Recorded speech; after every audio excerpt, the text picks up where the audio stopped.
When it comes to football between the state of Wisconsin and the state of Minnesota, there's not a lot of Midwest nice between the two. Whether it be the rivalry between the Packers and Vikings or the Badgers and Gophers, the fan bases hate each other.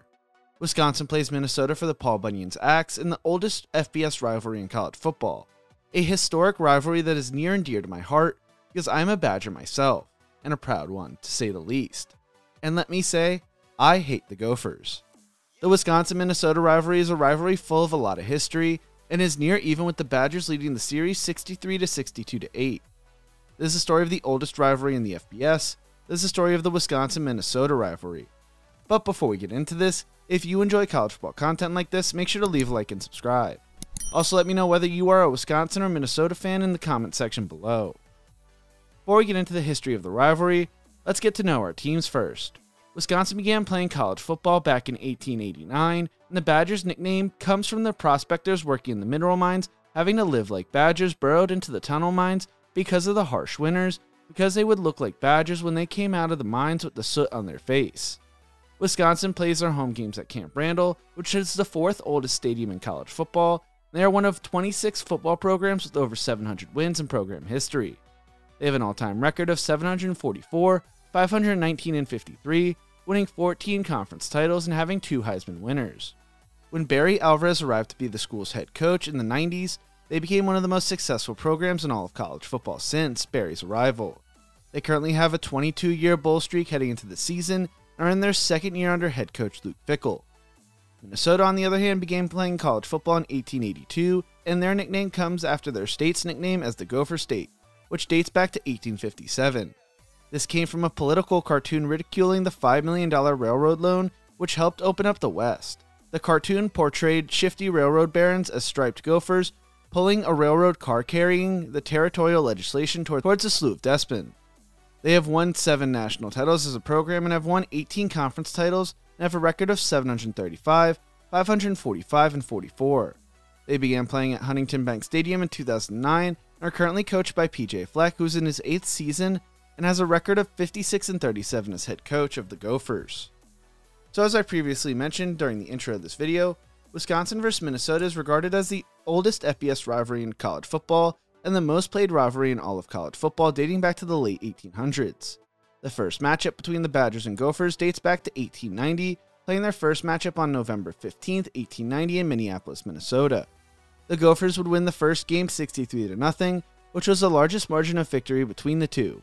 Wisconsin returned to Minneapolis once again in 1891, this time losing to the Gophers by a much smaller deficit, 26-12. After the first 2 games, the two would rotate hosting duties to this day, playing every year except for 1906, when President Teddy Roosevelt brought up concerns about the brutality and danger of the game of football. During the 1905 season, college football watched as there were 19 total deaths and 137 serious injuries that led to the stoppage of the sport, and as they figured a way to make the game safer for players. At the time, Minnesota led the series 9 wins to 7 wins to Wisconsin's name and had won the first 4 games of the matchup before the Badgers got their first win in Madison in 1894. When the game returned in 1907, it resulted in the first tie of the series, the first of 8 ties in the series history. For the first 4 decades of the series, the teams just played for pride as there was no trophy involved in the game until 1930. That was until Minnesota's Dr. R.B. Fauch decided to introduce a slab of bacon trophy, which symbolized bringing home the bacon. The black walnut wood had a football carved into the center of it with an M or W in the middle depending on its orientation. Wisconsin would win the slab of bacon first, but Minnesota would be the proud owners of the trophy for most of its history, winning 10 of the next 11 matchups, capping off claimed national title seasons in 1934, 1935, 1936, 1940, and 1941 during that period. The Badgers would finally win the slab of bacon back in 1942, snapping a 9-game losing streak against the hated Gophers 20-6 in 1942. When Minnesota won the game in 1943, though, the slab of bacon would mysteriously disappear in the hands of the Badgers. When I used to give tours at Camp Randall while I was a student at Wisconsin, I would always love telling the story because 1, who doesn't love talking about bacon, but 2, it was a major mystery back in the day and would be found in 1994 in a storage locker of Camp Randall by an intern. The most interesting part of the story was the trophy had been well kept during its over 50 years of being lost and had the scores from the 1930 matchups all the way through 1970 carved into it. In 1992, Wisconsin then head coach and former athletic director Barry Alvarez would say, We brought home the bacon and kept it. While the slab of bacon was in use, Minnesota won 11 of the 13 games it was involved in, but it currently sits in Camp Randall's office on display. For the next few years, the game was played without a trophy as Minnesota would win 3 of the next 4 games. According to The Athletic's Jesse Temple, in his piece, The Wisconsin-Minnesota Rivalry Trophy, What Happened to the Slab of Bacon? From last year, Jesse writes, one version of the story goes that Peg Warchus, the president of Wisconsin's women's students, was supposed to exchange the trophy with the student from Minnesota after the 1943 game. But Minnesota fans stormed the field following a 25-13 victory, and the task was never completed amid the chaos, and Warchus didn't know what happened to the trophy from there. Another version of the story is that the trophy was presented to Minnesota that year, but Gopher interim head coach George Hauser refused to accept it out of respect for World War II, which head coach Bernie Bierman was ordered into active military duty during the war. Either way, the trophy never again exchanged hands because it disappeared. Upon its discovery in 1994, there was debates on which school was the rightful owner, but it remained housed in a glass encasing in Wisconsin Student Athletic Performance Center. When the hopes of finding the slab of bacon were lost, in 1948, Paul Bunyan's axe was presented by the National W Club. Inspired by the lumberjack folk hero claimed to be from northern Minnesota, the 6-foot-long axe became the new traveling trophy, with the scores of each game being etched in the handle. To this day, Paul Bunyan's axe is viewed as one of, if not the best trophies in all of college football. The winner of the game will go to the goalpost and chop down the goalpost after every matchup. While Minnesota would win the first 2 matchups involving the axe, Wisconsin would win it for the first time in 1950 and would hold on to it until 1955. They would win it again in 1957 and hold on to it till 1960, when Minnesota won the axe in their last claimed national title.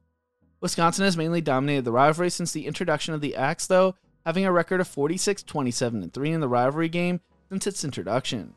They would win 6 straight from 1978 to 1983, 6 straight from 1995 to 2000, and 14 straight from 2004 to 2017, with Minnesota snapping the longest losing streak in the rivalry's history in 2018, when I was unfortunately running stadium operations as a sophomore at Wisconsin. It was brutal. Since the introduction of the axe, Minnesota's longest win streak occurred from 1984 to 1987, winning 4 straight. Since 2000, though, Wisconsin leads the series 19-5, with Minnesota's only winning streak happening in 2021 and 2022, when they won their first game in Minneapolis since 2003, and won in Madison in 2022 when the Badgers were in major turmoil. Wisconsin currently leads the series 63-62-8. Throughout the rivalry's history, there were a few times we almost lost it. When the Big Ten moved to the Legends and Leaders division in 2011, then Big Ten Commissioner Jim Delaney delivered a speech about making sacrifices in the interest of competitive equity. Then Minnesota Athletic Director and former Wisconsin Associate Athletic Director Joel Mattori fought back against Delaney to keep the rivalry in place, telling The Athletic last year, "I said, I'm sorry, Commissioner. I can't do this. Minnesota and Wisconsin is the longest continuous rivalry in the history of the game. We can't stop this. I'll lose my job." And Barry thankfully said he's right, because of the history of how many years it was at the time, and of course, it's continued the most in the history of the sport. I didn't want to lose that. Back in 2013, there were also rumors that Wisconsin and Minnesota's Thanksgiving weekend matchup would be changed to Iowa-Wisconsin, who plays Nebraska on Black Friday. For the 2017 season, due to Wisconsin-Iowa usually being a deciding factor for the Big Ten West at the time and Wisconsin's dominance over Minnesota. Luckily, that never came to be. The game, which has been historically played on the Saturday after Thanksgiving, though, will be played on Black Friday this year. I love the Wisconsin-Minnesota rivalry because there is so much hatred between the two schools and states, and it also helps I have grown up as a Badger. But what do you think? What is the best Thanksgiving weekend rivalry game? Let me know in the comment section below. If you enjoyed this video, make sure to check out one of my other videos YouTube thinks you will love right here. Thank you so much for watching on Wisconsin, and as always, remember to embrace the grind.